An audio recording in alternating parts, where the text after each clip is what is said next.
Intereconomía te acompañamos donde tú quieras. Sintonízanos en directo a través de la radio, nuestra web, aplicación móvil o canal de YouTube. Si lo prefieres, también puedes encontrarnos en diferido a través de iVoox, Apple Podcast, Spotify y todas las plataformas de podcast. La mejor información económica en cualquier momento y desde cualquier lugar. Radio Intereconomía, siempre contigo. Cierre de mercados es como el punto en la I.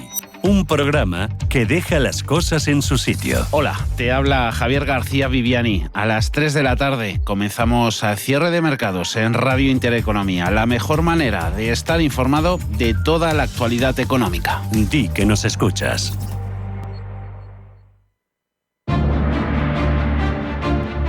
En Radio Intereconomía, Pulso Geopolítico. Análisis sobre los nuevos desafíos mundiales. Presenta Rafa Jiménez.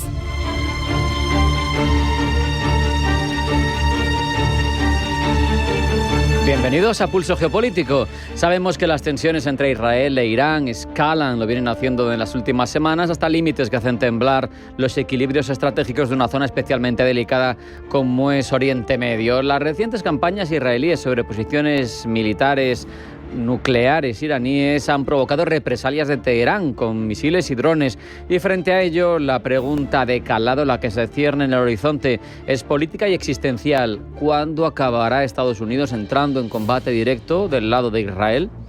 De momento, Trump lo pospone 2 semanas, veremos si aguanta tanto, pero la sombra que invade este escenario es ineludible y va más allá de un hecho concreto, y es que la experiencia estadounidense en intervenciones prolongadas como Afganistán, Irak y Libia pone en alerta a muchos estadounidenses, porque en esos conflictos la primera potencia mundial desembarcó con aplausos, pero terminó marchándose con estructuras inestables, milicias emergentes, incluso con regímenes vinculados a los que inicialmente combatían, incluso los mismos, como es el caso de Afganistán, después de muerte, miles de millones de dólares tirados a la basura. Y claro, eso genera fractura ahora mismo entre quienes dirigen Estados Unidos. Las guerras fáciles rara vez existen. Cuando el poder militar estadounidense se despliega en suelo extranjero, las consecuencias al final, no hablo yo, habla la historia, se dilatan. El desgaste económico, las divisiones internas, la falta de un día después bien planificado han sido ingredientes comunes en todos esos escenarios. En el Irak, post Saddam Hussein, en Afganistán, con 20 años de intervención y miles de millones de dólares invertidos, y al final se marcharon 20 años después, dejando a los talibanes a los que habían llegado para echar. El caso es que Estados Unidos apuesta desde el 18, después de esa retirada del acuerdo nuclear, por una presión máxima para frenar al régimen de los ayatolás, pero parece que las sanciones, el aislamiento, la neutralización de aliados regionales y las acciones encubiertas no son suficientes, forman solo parte de un plan que parece diseñado para erosionar de forma definitiva y a largo plazo la capacidad de Irán para proyectarse como potencia regional. Lo que se vislumbra ahora mismo podría no ser una reacción improvisada, sino la siguiente fase de un guión cuidadosamente orquestado, y donde la derrota de Irán es contemplada como un objetivo estratégico que, aunque largo y costoso, lleva tiempo ejecutándose con discreción.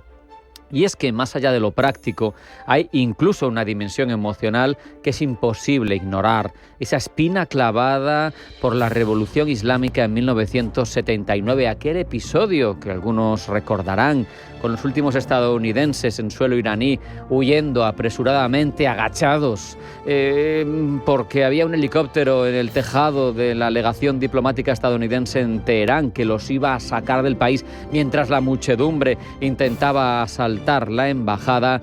Eso dejó una herida de orgullo en la psique nacional estadounidense, esa imagen de superpotencia humillada. Al final no deja de ser un trauma político, una deuda simbólica que parece sigue pesando en los círculos de poder de Washington. Es legítimo, por tanto, preguntarse si esa cuenta pendiente sigue abierta, si el deseo de ajustar cuentas con la teocracia iraní sigue latente, y sobre todo si es pertinente ahora, justo cuando quedan menos de un lustro para que en 2029 se cumpla medio siglo de la Revolución Islámica, porque es un recordatorio de una fecha que quizá no quiere alcanzar Washington sin haber resuelto un capítulo pendiente. Ahora mismo Estados Unidos presiona diplomáticamente, mantiene una fuerte presencia militar en la zona, calibra la presión israelí, le deja movilizarse hasta cierto punto, pero la capacidad israelí, lo sabemos, para destruir ciertas infraestructuras críticas como la planta de Fordow es limitada. Ahí hacen falta esos bunker buster que solo tiene Estados Unidos y que se lanzan desde los bombarderos estratégicos estadounidenses. Las bases de la región, las bases de Estados Unidos en la región, si esto sucede, si se da el paso y al final se bombardea con efectivos estadounidenses los últimos reductos estratégicos de la aventura nuclear iraní, pasarán a convertirse en objetivo legítimo, lo ha dicho Teherán. Los precios del petróleo pueden dispararse, se puede bloquear el estrecho de Hormuz, la estabilidad de aliados estratégicos como Arabia Saudí o Emiratos Árabes puede tambalearse.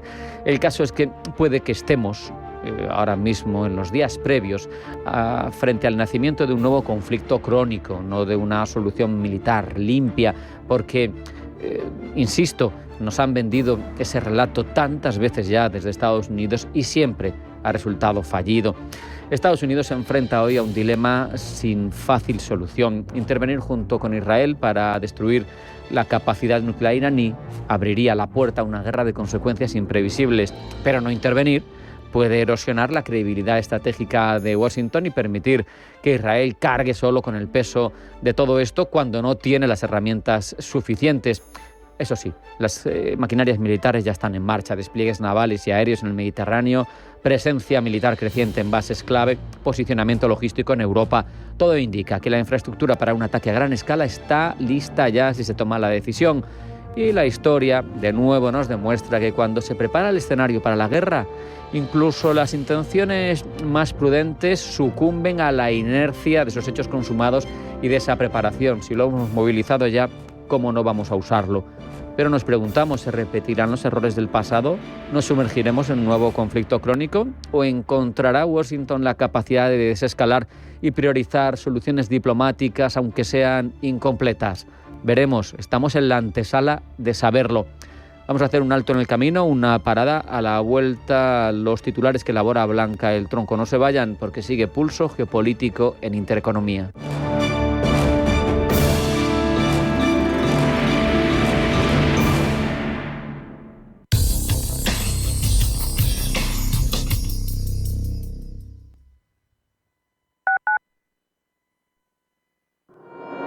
La comarca de Las Vegas y Alcarria madrileña, tierras de bodegas e historia. Descúbrelas a través de sus paisajes únicos, rutas y valles bañados por ríos, bodegas y patrimonio. Enclaves rurales, desconocidos de nuestra región, con museos únicos como Casa Cueva en Tielmes, el Museo de la Molinería en Morata de Tajuña o el Museo Etnográfico La Posada en Chinchón. Y si buscas entornos naturales, la comarca de Las Vegas y Alcarria te ofrece rutas como los Cortados en Titulcia, la senda ecológica del Tajo en Villamanrique de Tajo o visitas a las huertas de Fuentidueña de Tajo o Carabaña. Madden Rural, el Madrid que no te esperas. Abuela, vamos, quiero subir a todo.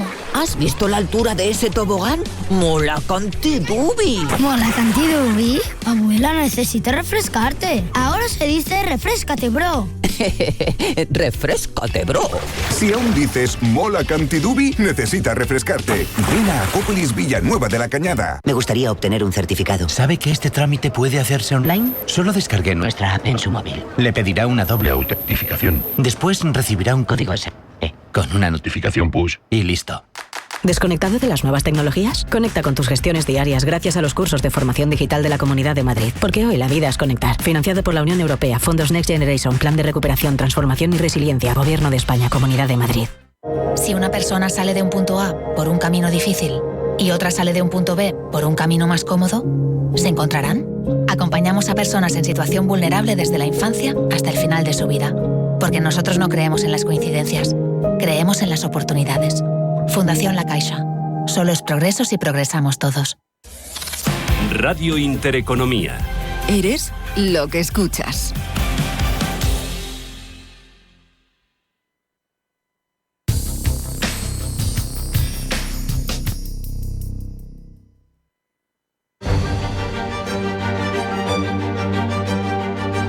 En Radio Intereconomía, Pulso Geopolítico. Presenta Rafa Jiménez.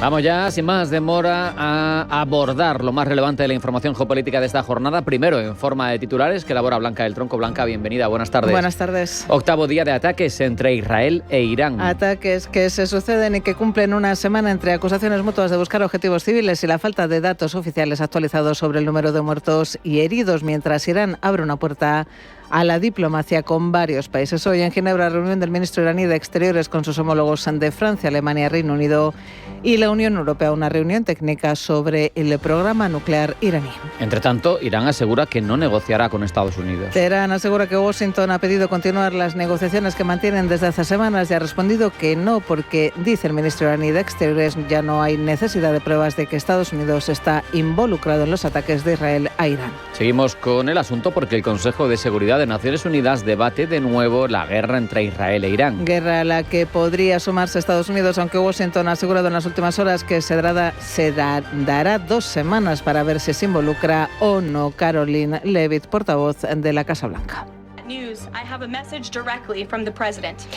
Esa noticia, tengo un mensaje directo del presidente y cito: basado en el hecho de que hay una posibilidad sustancial de negociaciones que puedan o no tener lugar con Irán en un futuro próximo, voy a tomar mi decisión de ir o no en las próximas 2 semanas. Es una cita directa del presidente. Ucrania, entre tanto, lucha por detener el avance ruso hacia Sumi. Guerra en Ucrania que debatirá también la sesión de este viernes el Consejo de Seguridad de Naciones Unidas a petición de Rusia. Vladimir Putin, por su parte, preside la sesión plenaria del Foro Económico de San Petersburgo. Cambiamos de continente porque Taiwán detecta la mayor cifra de incursiones de aeronaves de guerra chinas en 8 meses. Según el Ministerio de Defensa Nacional, un total de 46 aparatos, entre ellos cazas de combate, bombardeos, drones y helicópteros, han cruzado la línea media del estrecho de Taiwán y han entrado en la autoproclamada zona de identificación de defensa aérea taiwanesa, movimientos que se enmarcan en un contexto de fuertes tensiones entre China y Taiwán. En Ginebra se conmemora el Día del Refugiado. Conmemoración en un momento en el que en América hay 1,2 millones de personas refugiadas y otros 4,7 millones están en proceso de solicitar asilo, aunque la realidad de la violencia armada y la persecución hayan hecho que casi 22 millones sufran desplazamientos forzados en el continente, de acuerdo con datos proporcionados por la Agencia de Naciones Unidas para los Refugiados. Por cierto, que Elon Musk podría haber pedido asilo en Rusia. El portavoz del Kremlin, Dmitry Peskov, no ha desmentido la noticia de que el CEO de Tesla, Elon Musk, habría pedido asilo político a Rusia, aunque ha preferido esperar a ver qué tiene que decir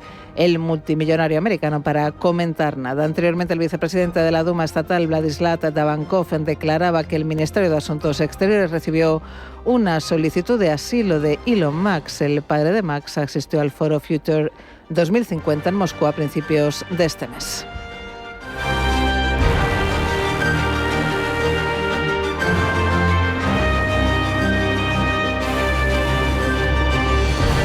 Vamos ya a ampliar todas estas informaciones que hemos puesto sobre la mesa, Blanca. Se cumple una semana de la guerra entre Israel e Irán y continúan los bombardeos cruzados entre ambos países después de que Tel Aviv lanzara un ataque a gran escala contra instalaciones del programa nuclear del país persa el pasado viernes. A todo ello se une ahora la incertidumbre sobre la posible participación de Estados Unidos en el conflicto, aunque Washington se da 2 semanas para decidirlo. Caroline Leavitt, portavoz de la Casa Blanca.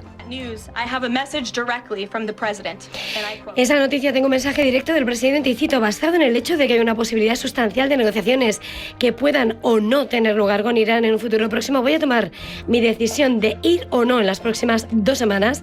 Es una cita directa del presidente. Aunque Estados Unidos se da 2 semanas para decidir su intervención en el conflicto, desde Irán consideran que Washington ya está interviniendo en él, ayudando a Israel. Por ello, el ministro de Asuntos Exteriores iraní asegura que su país no hablará con Estados Unidos después de que Washington haya pedido en las últimas horas retomar las negociaciones que mantenían desde hace semanas. Quien habla así es el ministro de Asuntos Exteriores iraní, Abbas Araqchi, que hoy se reúne con sus homólogos de Francia, Reino Unido, Alemania y la Unión Europea en Ginebra. Rubén Gil. aunque Araki asegura que las conversaciones se centrarán en las cuestiones relativas al programa nuclear de Irán y no en la capacidad de sus misiles. El encuentro de hoy en Ginebra busca evitar una escalada militar entre Israel e Irán. Los ministros de Exteriores de Reino Unido, Francia, Alemania y la jefa de la diplomacia comunitaria, Kaja Kallas, van a intentar además presionar a Irán para que reanude el control internacional de su programa nuclear y explorarán fórmulas para reducir misiles en el marco de una mayor transparencia. Aunque Estados Unidos no participa directamente, estas reuniones se consultan con Washington y evalúan su postura ante posibles acciones, razón por la que más posiblemente la hora de la reunión se haya pactado a las 11 de la noche. El horario elegido podría responder a ese deseo de mantener informado a Washington, pero también a la disponibilidad de los líderes. Los ministros europeos querían dejar margen hasta tarde para consultar o recibir señales sobre posibles pasos estadounidenses y hacerlo de noche mantiene más flexibilidad. Todos tienen además agendas intensas durante el día, incluyendo actividades en la ONU, reuniones bilaterales y sesiones con la Unión Europea, así que el tramo nocturno es el único espacio común para una cita urgente. Celebrar la reunión a las 11 de la noche tiene además algo de simbólico, ya que las negociaciones nocturnas suelen usarse para avanzar en situaciones de crisis. Y como decimos, Estados Unidos se ha dado un plazo de 2 semanas para evaluar si interviene o no en el conflicto con Irán. Esta demora podría responder a cuestiones estratégicas, diplomáticas, pero también políticas. Gemma González. En 2 semanas Washington decidirá si interviene o no en el conflicto con Irán. 2 semanas para observar si la situación escala o se estabiliza. Estados Unidos no quiere entrar en una guerra abierta sin antes medir el nivel de implicación de Irán, si hay más ataques a Israel o si Hezbollah o Teherán responden contra intereses estadounidenses. Washington se da 2 semanas, pero avisa. Estados Unidos no tiene miedo al uso de la fuerza. Caroline Leavitt es la portavoz de la Casa Blanca. El presidente no tiene miedo de usar la fuerza si es necesario. Irán y todo el mundo deben saber, el ejército de Estados Unidos es la fuerza de combate más fuerte y letal del mundo y tenemos capacidades que ningún otro país en este planeta posee. Pero más allá de dejar espacio a una posible negociación diplomática, la decisión de Estados Unidos de pensar durante 2 semanas si interviene o no en el conflicto podría tener también un componente nacional. A pocos meses de las elecciones presidenciales de noviembre, Trump quiere evitar una guerra impopular si no es absolutamente necesaria. Sea como sea, Estados Unidos está reforzando sus despliegues en el Golfo Pérsico y en el Mediterráneo Oriental. Está desplegando portaaviones, buques de guerra, cazas y sistemas antimisiles. También ha evacuado personal y reforzado la seguridad de las embajadas. Este refuerzo no es una acción ofensiva inmediata, es una postura disuasoria y de preparación para posibles escenarios. Ya solo 3 días de que la OTAN se reúna en La Haya, Sánchez ha rechazado comprometerse con el objetivo del 5% del PIB en gasto militar que se esperaba alcanzar en la esperada reunión de la Alianza Atlántica. Pablo Llanone. Con la negativa de España no se podrá alcanzar la unanimidad que la Alianza Atlántica necesita para aprobar la próxima semana el objetivo del 5%. De los países que todavía no alcanzan el 2%, entre ellos Italia o Canadá, España ha sido el único que se ha pronunciado de manera clara pidiendo que se aplique una fórmula flexible que permita a unos gastar más y a otros menos. Esto no encaja con los planes de la Casa Blanca, cuya portavoz Caroline Leavitt ha insistido en que Trump quiere que todos los países miembros alcancen el 5%. Quiere que todos los países europeos paguen lo que le corresponde y alcancen ese umbral del 5%. Es justo teniendo en cuenta que los contribuyentes estadounidenses han aportado una importante cantidad de dinero, miles de millones de dólares, para apoyar nuestros intereses mutuos y defensa garantizada. Dejaré que él hable de eso, pero ha dejado muy claras sus prioridades para nuestros aliados europeos, incluida España. Sánchez, en una carta dirigida al secretario general de la Alianza Atlántica, Mark Rutte, ha insistido en que para España comprometerse con un objetivo del 5% no solo sería irrazonable, sino contraproducente, ya que alejaría al país del gasto óptimo y dificultaría los esfuerzos actuales de la Unión Europea para fortalecer su ecosistema de seguridad y defensa. Sánchez ha asegurado que no pretende limitar las ambiciones de gasto de otros aliados ni obstaculizar el resultado de la próxima cumbre, pero deja claro que España, como aliada soberana, dice, no va a apoyar este objetivo, lo cual inevitablemente sí que podría obstaculizar el resultado de la cumbre, teniendo en cuenta que hace falta llegar a un consenso y que las condiciones no son muy negociables. Contra lo que algunas voces de la alianza puedan decir, la secretaria de Estado de Defensa, María Amparo Valcarce García, ha defendido que España es un socio confiable. evidentemente España es un socio leal y fiable y sobre todo que ha puesto muy claramente cuáles son sus intenciones. El apoyo leal a las capacidades operativas de la OTAN con los recursos que España considera que son necesarios para asegurar la defensa de España, de Europa y, por supuesto, de nuestros socios atlánticos. Las principales razones que Sánchez ha dado para no comprometerse con el gasto del 5% son, en primer lugar, que España ya alcanza los objetivos de capacidad militar establecidos por la OTAN, los cuales no requieren un gasto del 5%, sino, en su caso, del 2,1%, según estimaciones del propio Ejército español. En segundo lugar, dice que un aumento apresurado al 5% obligaría a compras inmediatas a proveedores no europeos, lo que debilitaría el desarrollo de la base industrial europea, de acuerdo a Sánchez. Y en tercer lugar, añade que es incompatible con el estado del bienestar, ya que, según dice, llegar al 5% supondría recortar servicios públicos o subir impuestos a la clase media, comprometiendo pilares sociales como la sanidad, educación, transición ecológica o la cooperación internacional. En sus palabras, como aliado soberano, elegimos no hacerlo. Y hoy Taiwán ha informado de 46 aeronaves de guerra chinas que han cruzado la línea media del estrecho que separa China de la isla, Pablo. Cazas, bombarderos, drones y helicópteros, lo que compone el total de 46 aeronaves, han vuelto a sobrepasar los límites de la zona económica exclusiva de China y han burlado las aguas internacionales que rodean la soberanía taiwanesa. Se trata de la mayor injerencia en los últimos 8 meses, desde que en octubre 111 aeronaves, más del doble que hoy, llevaron a cabo incursiones similares. En aquella ocasión, eso sí, Trump no estaba en el poder de la Casa Blanca, ni el mundo entero se encontraba en vilo, cuestionando la posible entrada de Estados Unidos en la guerra entre Irán e Israel. Por tanto, cabe preguntarse, ¿podría Pekín invadir la isla que lleva reclamando décadas? It has to be clear to all that Beijing is credibly preparing. Escuchan al secretario de Seguridad estadounidense Pete Hegseth, quien hace 2 semanas advirtió de que China se encontraba en proceso de fortalecer su dominio militar del Pacífico en los próximos años y apuntó a una posible invasión en el año 2027. De momento, este último ejercicio, como decíamos, de menor magnitud que el registrado el octubre pasado, se ha interpretado como una respuesta al buque británico que navegó por el estrecho de Taiwán el miércoles. De hecho, al tiempo que ha enviado sus aeronaves, China se ha referido a la incursión de este buque británico como una provocación deliberada y ha acusado a Gran Bretaña de causar inestabilidad en la región. Palabras que sorprenden teniendo en cuenta que la zona del estrecho por la que navegó es considerada de tránsito internacional.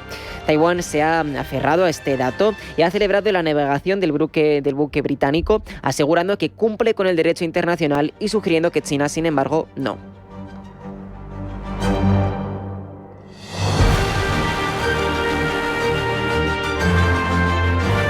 En Radio Intereconomía, Pulso Geopolítico. Presenta Rafa Jiménez.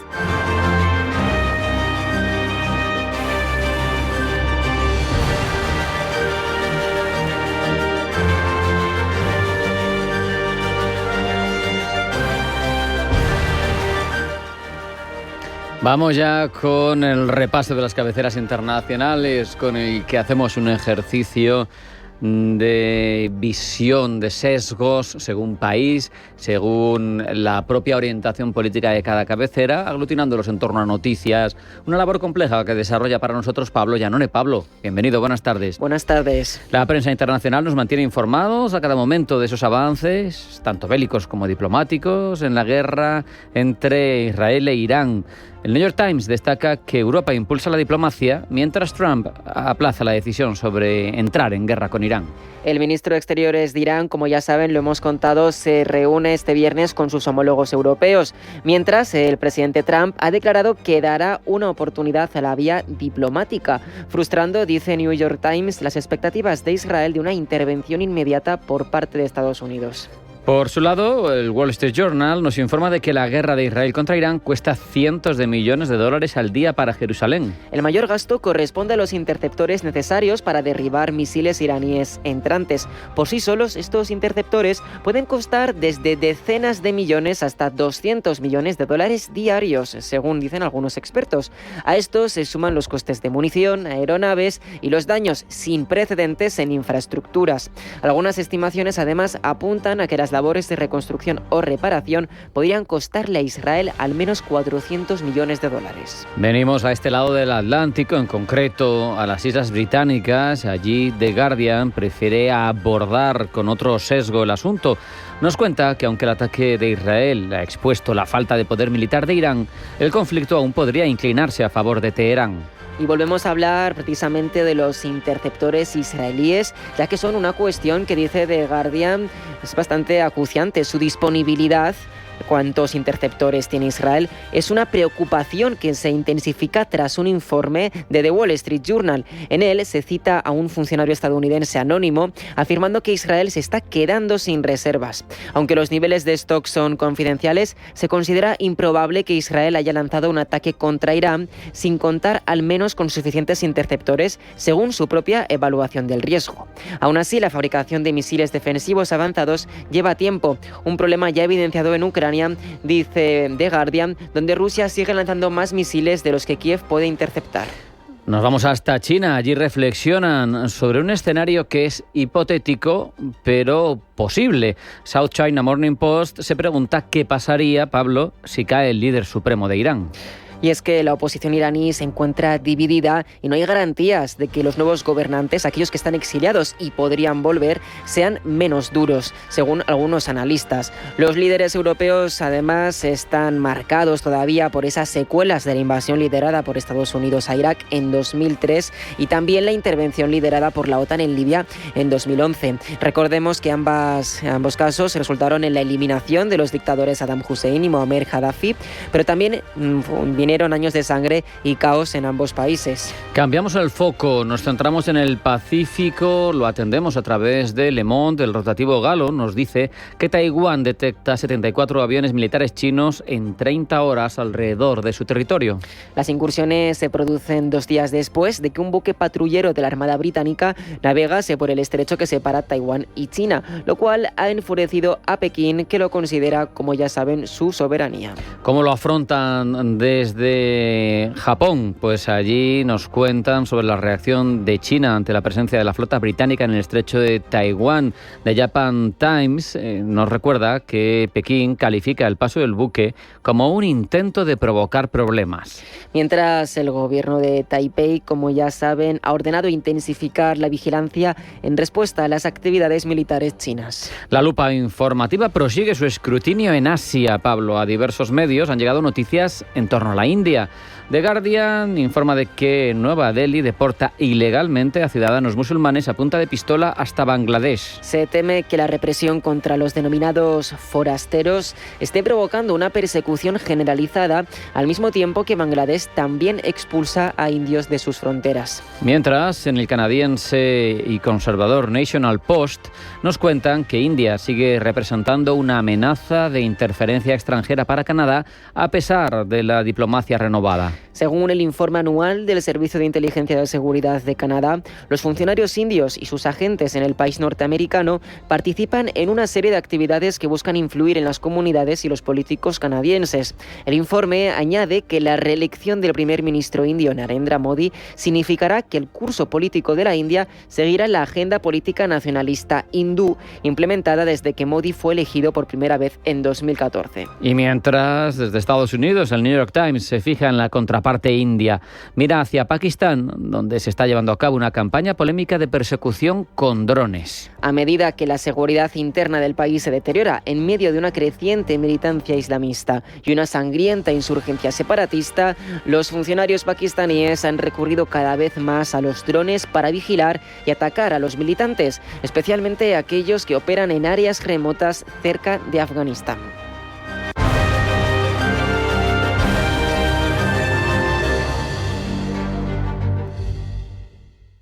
El único único museo Picasso del mundo situado en un destino rural y rodeado de murallas medievales en Buitrago del Lozoya. La rica gastronomía tradicional de Patones de Arriba, un pueblo de cuento. El bosque finlandés, el monasterio de Santa María del Paular y el chocolate artesanal. Imposible contarte en tan poco tiempo todo lo que puedes descubrir en las villas de Madrid. El mejor estilo de vida del mundo. Comunidad de Madrid. ¿Quieres aprender a invertir?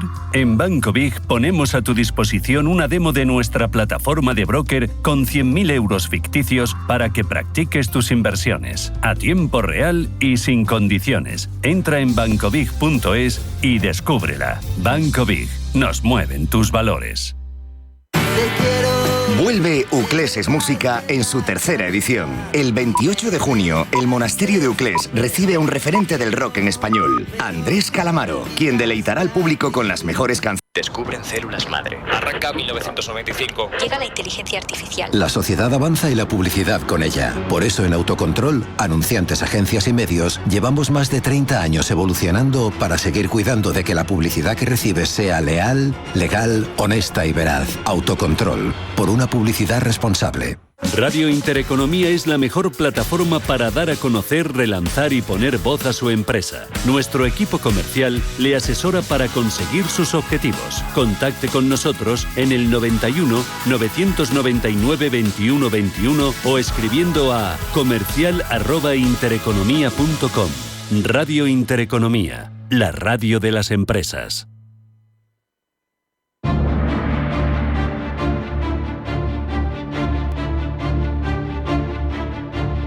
En Radio Intereconomía, Pulso Geopolítico. Presenta Rafa Jiménez.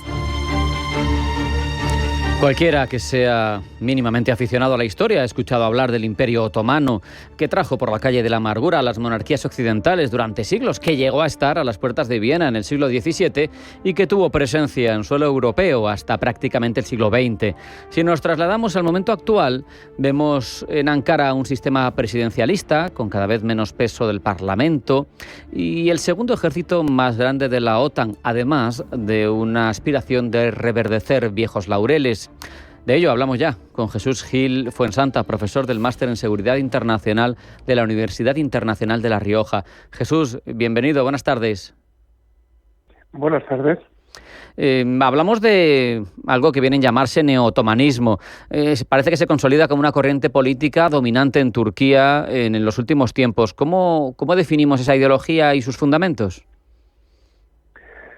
Vamos a ver, desde el ascenso al poder de Erdogan, del partido Erdogan, el AKP, desde hace cerca ya de un cuarto de siglo, él al principio no era el presidente, ni siquiera estaba en el gobierno por unas cuestiones judiciales que tenía con el anterior régimen, que era un régimen en el cual, digamos, el ejército pro-occidentales tenía bastante peso. Ha tenido la inteligencia política en ese cuarto de siglo transformar lo que era un poder en manos de un primer ministro y en el cual la presidencia era una figura decorativa, hacerlo un régimen presidencialista y al mismo tiempo recoger todos esos laureles culturales del Imperio Otomano. Es decir, la figura del Imperio Otomano tiene un peso muy específico en lo que es la Turquía actual. Claro, todo surge a partir de unos planteamientos estratégicos de política primero interna, pero eso se traduce al final en un intento de llevar a cabo una política exterior para Turquía coherente con ese espíritu. ¿Cuáles serían, Jesús, los objetivos, las áreas geográficas de interés de una Turquía que no se conforma con ser un actor regional, sino que se dice heredera de ese Imperio Otomano y, por tanto, amplía su esfera de influencia, por lo menos la pretendida? Sí, son dos principalmente. En primer lugar, todos aquellos territorios geográficos que formaron parte del Imperio Otomano, quiere tener Turquía o la República de Turquía, como se la conoce desde hace un par de años de manera oficial, en términos internacionales. Se trataría del este de Europa, tener influencia. Sabemos que hay poblaciones de origen túrquico en países del este de Europa, Bulgaria, por ejemplo. Hay una gran población túrquica también en Ucrania, y también todos aquellos territorios del norte de África que fueron,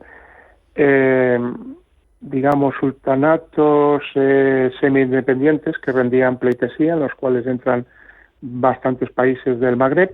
Eso explica por qué Turquía ha tenido bastante influencia y presencia en ellos. Recordemos el caso de Libia, aunque Libia desde principios del siglo XX fue una colonia italiana, pero digamos que esos antiguos territorios del Imperio Otomano es una de las bazas geográficas estratégicas de Turquía. La otra segunda gran es el territorio originario de los pueblos túrquicos, que es Asia Central. Sabemos que hay una asociación de estados túrquicos que cubren todos aquellos países que tienen una lengua de origen túrquico. Realmente son variantes del turco.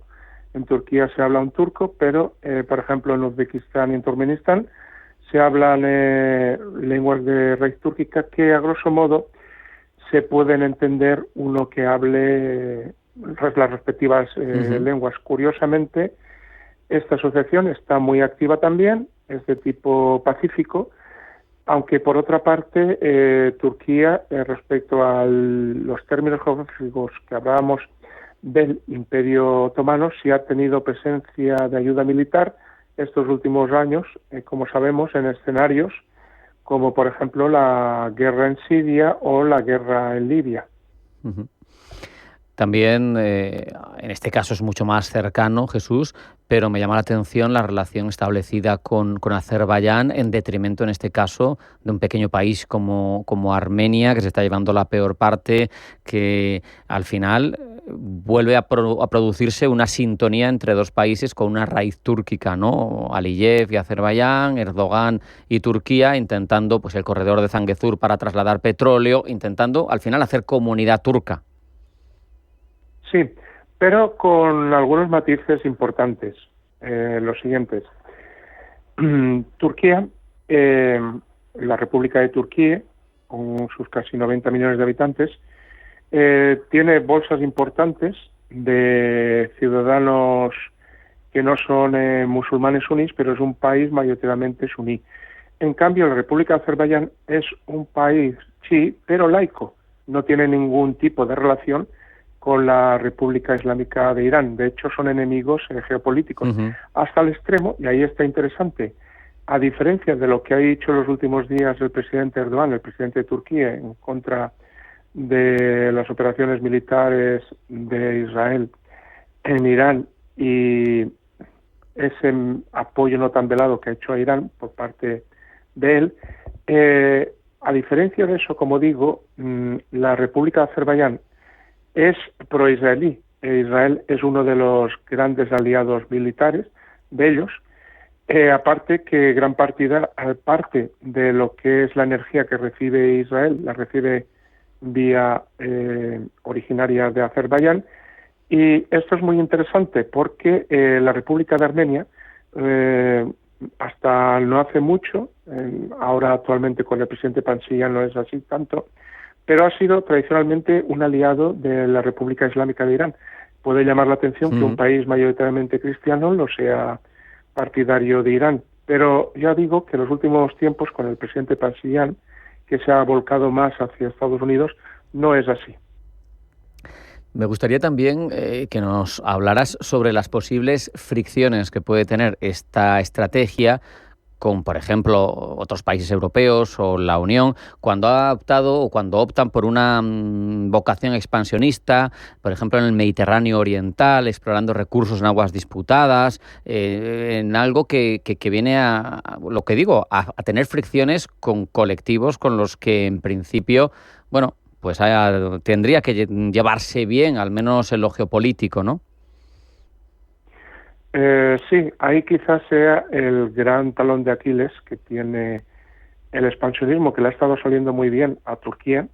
Expansionismo en dos frentes, ya digo, en el frente de tener influencia geopolítica en el mundo, que lo ha tenido mucho durante este cuarto de siglo, y, como digo yo, ayudar militarmente en varias guerras, y a los sectores a los cuales ha ayudado han salido bastante bien parados. Pero Este caso del expansionismo en el Mediterráneo Oriental tiene un problema que se junta, volvemos a juntar el problema de Israel.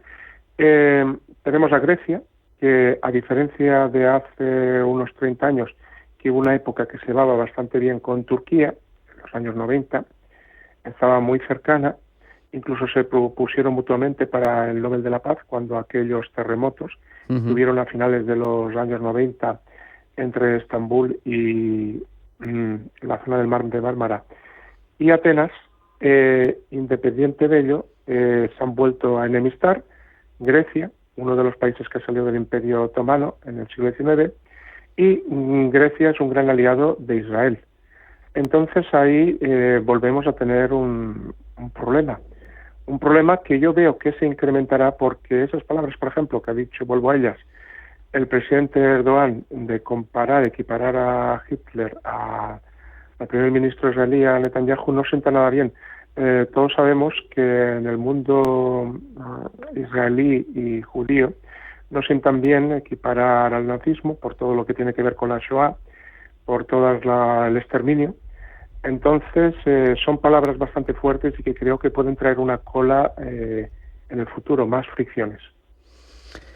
No sé, siendo un éxito hasta ahora, yo creo, ¿no? Pues también nos lo has explicado, la influencia incluso en conflictos que han caído de su parte, pero si toda esta arquitectura de política exterior para un país que se siente heredero de un imperio tan global o tan importante como el otomano, si esto es sostenible, si pisará demasiados callos, si esa profundidad estratégica con la que viene intentando articular mayor presencia en el mundo, sabemos que es un país grande, que es un país importante, que tiene un ejército tremendo, pero esto al final, en algún momento vas a chocar de forma relevante. ¿Cuál sería tu apuesta, Jesús, a futuro sobre esta tendencia geopolítica? ¿Va a seguir ampliándose la influencia de Turquía? ¿Llegará a un techo? ¿Cómo lo ves? Buena cuestión. Hasta ahora, como he dicho, le han salido muy bien las cosas a Turquía. Viene la influencia política, viene la influencia militar. Sigue creciendo mucho, pero como bien has dicho también ha pisado callos. Un callo importante es el tema Israel. Israel lo tiene enfrente, es su talón de Aquiles, el gran talón de Aquiles para lo que puede ser la apuesta de Turquía, y no olvidemos el caso de la cercanía que tiene Israel con el actual gobierno de Estados Unidos y la manera de ser muy ciclotímica que es propia del presidente Donald John Trump. Entonces, quizás ahí está el talón de Aquiles, como bien digo. Si ese talón de Aquiles se vuelve contra Turquía y sería capaz de destruir toda esa buena arquitectura que ha construido durante años, creo que el presidente Erdogan estaría mucho mejor callado y no intentando enemistarse con Israel, porque ahí realmente es donde veo el quid de la cuestión, que puede volvérsela en contra. Pero por todo lo demás, es un país que está haciendo bien, ha hecho bien las cosas los 25 años pasados, pese a sus crisis económicas, pese a los problemas que ha tenido de la inflación respecto a la economía, que muchas veces la lira ha perdido mucho el valor, pero pese a todo, como digo, esa gran influencia, tanto en Asia Central como en otras órbitas en la misma África, realmente le ha dado muchos réditos a Turquía, pero insisto, si hay algún problema puede venir de ese enfrentamiento que está teniendo con Israel y que, digamos, un problema a medio plazo, en pocos años, podría salir de ahí, porque ya he dicho, se ha significado mucho en el tema de Irán y en el tema de Gaza. Con esa reflexión nos vamos a quedar. Jesús Gil Fuensanta, profesor del Máster en Seguridad Internacional de la Universidad Internacional de La Rioja. Muchas gracias. Hasta la próxima. Gracias a ustedes. Hasta pronto. Un placer.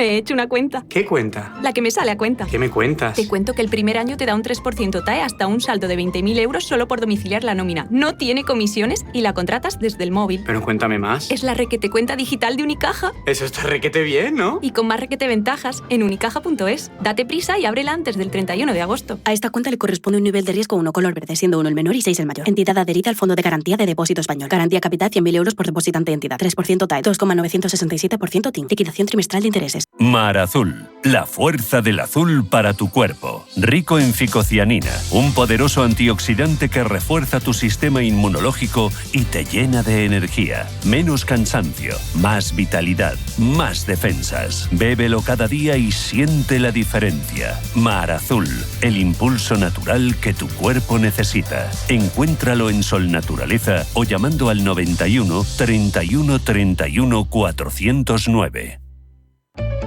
En Radio Intereconomía te acompañamos donde tú quieras. Sintonízanos en directo a través de la radio, nuestra web, aplicación móvil o canal de YouTube. Si lo prefieres, también puedes encontrarnos en diferido a través de iVoox, Apple Podcast, Spotify y todas las plataformas de podcast. La mejor información económica en cualquier momento y desde cualquier lugar. Radio Intereconomía, siempre contigo.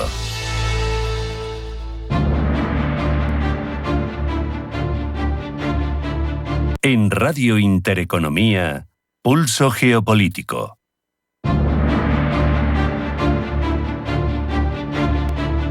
En nuestro afán por seguir incrementando nuestro bagaje geopolítico, hay un país que, al menos para mí, es más influyente en el concierto internacional de lo que apuntaría en principio por cuestiones como población y superficie. Me refiero a Países Bajos, país, por otra parte, con muchos retos sobre la mesa. Por eso nos hacemos eco de la publicación Países Bajos como actor geopolítico de creciente relevancia, la importancia del seguimiento de su política interior y exterior. Su autor, de hecho, Guillermo Moya Barba, analista del Instituto Español de Estudios Estratégicos y doctorando de la Universidad Rey Juan Carlos, está ya con nosotros. Guillermo, bienvenido, gracias por estar aquí. Muchas gracias. Muchas gracias, Rafa, gracias por tenerme aquí hoy. Y muy de acuerdo, yo estuve trabajando en la Embajada Española allí en La Haya y pude darme cuenta en primera mano de que Países Bajos pues puede parecer un país pues tranquilo, neutral, ¿no?, en la escena internacional, pero nada más lejos de la realidad, ¿no? Hay varias situaciones, varios hechos que se han dado durante los últimos años que evidencian pues que Países Bajos se quiere posicionar, y así lo está haciendo, como un actor de relevancia tanto en el suelo europeo como a nivel internacional. ¿Qué te ha llevado a investigar y analizar el papel de este país tan concreto, en principio no en primera plana, en un escenario como el que tenemos, que tiene mucho donde elegir? Sí, bueno, yo me brindé de mi experiencia allí trabajando y pude ver cuáles eran los temas principales en los que se movía, ¿no?, la política tanto interior como exterior de Países Bajos. Y bueno, pues separé, ¿no?, las implicaciones tanto a nivel regional como internacional de sucesos que acontecieron pues en los últimos 2 años. Uh-huh. De hecho, claro, mencionas sucesos significativos del 23, del 24. Destácanos algunos, sin ser demasiado prolijos, pero algunos de los que en tu opinión ilustren mejor esa creciente importancia de Países Bajos para que lo entendamos. Bueno, un tema que yo sin duda destacaría sería, por ejemplo, el tema de la inmigración y el asilo, que es uno de los temas más controvertidos en Países Bajos. De hecho, hace unos días el gobierno, el partido de Geert Wilders, ha decidido abandonar el gabinete y se avecinan probablemente elecciones antes de que se acabe este año. Y bueno, yo menciono este tema porque a nivel europeo, ¿no?, el tema de la migración y el asilo es muy importante, ya lo sabemos en España, ¿no?, pero por ejemplo Italia también tiene muchos problemas en cómo se está tratando este asunto, en Alemania. Y Países Bajos, pues el gobierno más bien de Países Bajos, protagonizado por el partido de PVV, pues quiere regular de una forma más estricta, tanto a nivel europeo como nacional, el tema de la migración, el tema de la reunificación familiar de los que buscan asilo, pues endurecer esos procesos, etcétera, ¿no? Y pues esto puede provocar que a nivel europeo, ¿no?, pues cree un efecto dominó, donde otros países que están en una situación similar, pues quieran, ¿no?, reforzar, ¿no?, o hacer de una forma más estricta estos mecanismos. Claro. Hay otras cuestiones también que afectan a la sociedad civil neerlandesa, por ejemplo, Oriente Medio, Oriente Próximo, ¿no? Postura del gobierno en cuanto a piezas para los F-35, ¿qué opina la opinión pública? ¿Cuál es la estrategia que conviene al gobierno? Al final ahí hay una tensión, ¿no? ¿Exportamos para que esto acabe en una guerra o no? Sí, efectivamente, el papel de Países Bajos en los conflictos internacionales, tanto en Ucrania como en Oriente Medio, pues es bastante importante, ¿no? Al final Países Bajos pues tiene en su sede en la Haya pues muchas organizaciones internacionales, incluyendo tribunales internacionales, ¿no? Que en el marco de los conflictos son muy importantes, y efectivamente pues la Corte, por ejemplo, de Apelación de la Haya dijo, ¿no? En 2024 que el gobierno tenía que cesar en enviar piezas de los F-35 a Israel, cosa que el gobierno pues no ha estado de acuerdo y busca una solución o busca un atajo para pues mandar esas piezas a Israel a expensas de lo que ha dicho pues el Tribunal de la Haya. Me interesa también que nos hables en torno a la capacidad de Países Bajos de proyectarse al exterior sin pisar intereses de otras potencias europeas, porque supongo que eso, cuando no eres el gallito del corral, es un arte. Sí, efectivamente, es un arte, ¿no? Al final, Países Bajos, lo bueno que ha tenido durante estos últimos años, a raíz, por ejemplo, del Brexit del Reino Unido, ha sido que ha acercado a Estados Unidos a Europa y se ha mostrado como un puente entre el Atlántico, entre el suelo americano y el suelo europeo, y luego pues en industrias, por ejemplo, que yo menciono, como es la de los semiconductores, tiene una empresa ahí son claves, desde luego, o sea, es tremendo. Está efectivamente ASML, que es la empresa líder en este sector en Europa, pues tiene prácticamente un monopolio, ¿no? de la venta de productos de litografía, sobre todo hacia China, que eso ha provocado tensiones con Estados Unidos. Claro. Es tremendo porque esas máquinas son las que permiten esos chips ultra pequeños de 2 nanómetros, de 3 nanómetros, pero claro, ahí funciona la extraterritorialidad de Estados Unidos, porque Estados Unidos intenta limitar a ASML porque hay patentes dentro de la máquina, que la máquina está desarrollada por ASML, pero de la luz ultravioleta hay patentes que son estadounidenses y intenta presionar a no le exportes. Es difícil lidiar con esa presión. Efectivamente, Países Bajos se encuentra ahora mismo en medio de la pugna por controlar este mercado, donde en cierta maquinaria tiene prácticamente un monopolio total, ¿no? Y bueno, pues se encuentra en una encrucijada entre hacer caso a los intereses de Países Bajos o China, que prácticamente la mitad de sus ventas se dirigen al mercado chino, que a su vez está intentando pues independizarse en este sector, crecer y tener una autonomía al margen de los conocimientos de la industria neerlandesa. Guillermo, yo no sé si es evidente, si para ti que has estudiado el asunto es evidente, pero la estrategia que tiene articulada Países Bajos para consolidar su influencia en el ámbito global, porque hay países en los que se puede ver perfectamente, en este caso no lo sé si es fácilmente identificable. Bueno, no lo es, pero por la simple razón de que los primeros pasos, los pasos más importantes que está dando es a nivel regional. A nivel internacional, Países Bajos yo creo que siempre ha sido un símbolo de mediación, sobre todo en conflictos internacionales, en el sentido de que pues en su territorio tienen sede muchas organizaciones internacionales y muchos pues tribunales internacionales, ¿no? Se está creando muchos mecanismos, por ejemplo, de rendición de cuentas hacia Rusia en el marco de la guerra de Ucrania, con la sede de, por ejemplo, un tribunal ad hoc que posiblemente se pueda crear en el futuro, pues con sede en esa ciudad, donde previsiblemente en un futuro pueda ser que Vladimir Putin pues pueda ser juzgado en esa ciudad. Entonces, bueno, la posición global de Países Bajos yo creo que va más por ese sentido y por la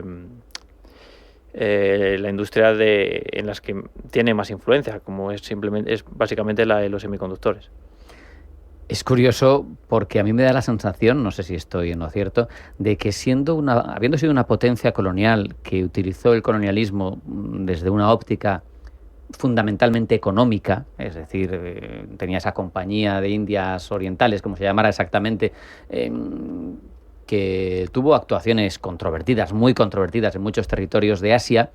Sin embargo, no parece uno de los países que más pague en términos de marca, en términos de prestigio internacional por lo suyo. Yo creo que en eso lo han hecho muy bien, porque me parece que las tropelías, si me permites, de esa compañía holandesa son notorias y siguen causando grandes problemas en países asiáticos y, sin embargo... Sí, bueno, Países Bajos ha sido uno de esos países que ha pedido perdón a las potencias, a esos países, ¿no?, en los que el pasado, esa compañía, ¿no?, de las Indias Orientales, pues efectivamente causó muchos estragos a la población local, fundamentalmente, por ejemplo, Indonesia, ¿no? Y bueno, sí que yo creo que ha sabido bastante bien lavar su imagen, porque efectivamente el pasado colonial de Países Bajos es duro, es una historia bastante dura para aquellos países que lo sufrieron. ¿Ves similitudes, diferencias entre la forma en la que Países Bajos ejerce su influencia como potencia, que decimos es limitada en sus capacidades, en comparación con otras potencias medianas europeas? Bueno, yo creo que Países Bajos tiene características que le hacen único en la escena, sobre todo europea. Ya no hablamos de Francia o Alemania, que son potencias un poco más grandes, ¿no?, que Países Bajos, pero sí que este país, ¿no?, pues posee ciertas influencias, ¿no?, por ejemplo, en torno a materia energética. Por ejemplo, en cuestión de hidrógeno verde, pues quiere, por ejemplo, ser la puerta de entrada a Europa de esta fuente de energía. Y para eso ha llegado a acuerdos, por ejemplo, con España incluso, ¿no? Con lo que le cuesta llevarse bien con España. Bueno, más o menos. Por lo menos retóricamente siempre tienen la crítica dispuesta. Bueno, yo creo que a nivel político no son países que se lleven mal. En términos futbolísticos puede que sí, pero a nivel político yo creo que son dos países monárquicos, que sus jefes de Estado se llevan bastante bien. Yo pude comprobarlo, que esas visitas de Estado que se hizo el año pasado pues produjo buenas sensaciones y se llegaron a acuerdos económicos, sobre todo también en materia de hidrógeno. Entonces yo creo que yo sí calificaría las relaciones entre Países Bajos y España, diría que son buenas. Al menos en términos políticos. Sí, a lo mejor institucionales. Sí. Claro, yo me refiero más por ejemplo, cuando hay halcones y palomas en el seno de la Unión Europea viendo dónde va el gasto, siempre son de los que se posicionan en contra de que el gasto vaya hacia los países del sur de Europa, por ejemplo, España incluida. En ese aspecto sí que es verdad que tenemos encontronazos fuertes con Países Bajos, puesto que en el ámbito europeo pues hay muchas divergencias en cuestiones, pues lo que tú has mencionado del gasto, pero yo creo que las relaciones sí que es verdad que son bastante cordiales entre estos dos países. Se me olvidó preguntarte por una cosa que me parece relevante, no se habla mucho. Hay en esta crisis que tenemos de Estados Unidos en torno a la defensa de Europa, hay una serie de países, y creo recordar que uno de ellos es Países Bajos, que almacenan armamento nuclear estadounidense en su territorio. Y dices, pues si no me vas a defender, no sé si ellos se lo plantean o lo han planteado ese discurso, si me vas a defender, llévate las armas nucleares de aquí, porque yo te doy una profundidad estratégica que igual no te mereces si no me defiendes. Bueno, efectivamente, las relaciones entre Países Bajos y Estados Unidos, sobre todo desde la salida del Reino Unido, se han fortalecido, ¿no? Países Bajos se ha posicionado un poco como el puente entre Europa y Estados Unidos, sobre todo desde que Mark Rutte, el ex primer ministro, es secretario general de la OTAN. Entonces, bueno, las relaciones entre ambos países son bastante fuertes y, bueno, pues el tema que me planteas, muchas veces Países Bajos se encuentra en una encrucijada entre intereses discordantes, ¿no? Pues en este caso es entre almacenar capacidad nuclear estadounidense o no. Yo que sepas que siempre seguiré diciendo Holanda. Porque a ellos no les importa, esto de que cambien de nombre me parece poco serio institucionalmente. Pero bueno, oye, Guillermo Moya Barba, te agradezco muchísimo ese análisis que has hecho al Instituto Español de Estudios Estratégicos, que los hayas compartido y analizado con nosotros. Te lo agradezco, muchas gracias y que hayas venido. Muchas gracias. Y a ustedes decirles que se nos ha acabado el tiempo, que no hay para más en Pulso Geopolítico, que pasen buena tarde, que sean felices y que sigan acudiendo de forma regular a su cita con nosotros, a Pulso Geopolítico en Intereconomía.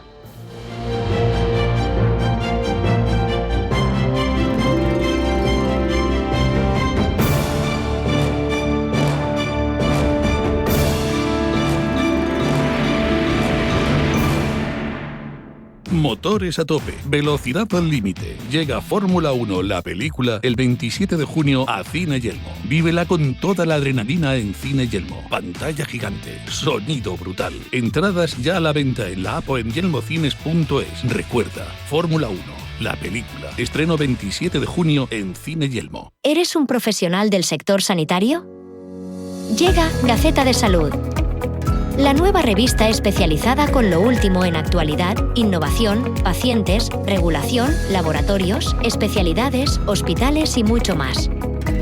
Suscríbete gratis en gacetadesalud.com y elige tu formato. Edición web con las últimas noticias, revista mensual con envío a domicilio o edición PDF en tu dirección de email. Con el respaldo de Editorial Ecoprensa, calidad y seriedad informativa garantizada. Gaceta de Salud, conectando ciencia, empresas y personas. Si eres emprendedor, profesional o empresario y quieres estar al día en los temas que afectan a tu empresa, Cultura Emprende es tu programa. De la mano de Alejandra Rompedrique, Víctor Delgado y Ángel Calvo Mañas, conocerás las experiencias de otros empresarios y estarás al día en marketing, formación, tecnología, fiscalidad, eventos y más. Los viernes de 6 a 7 de la tarde en Radio Intereconomía.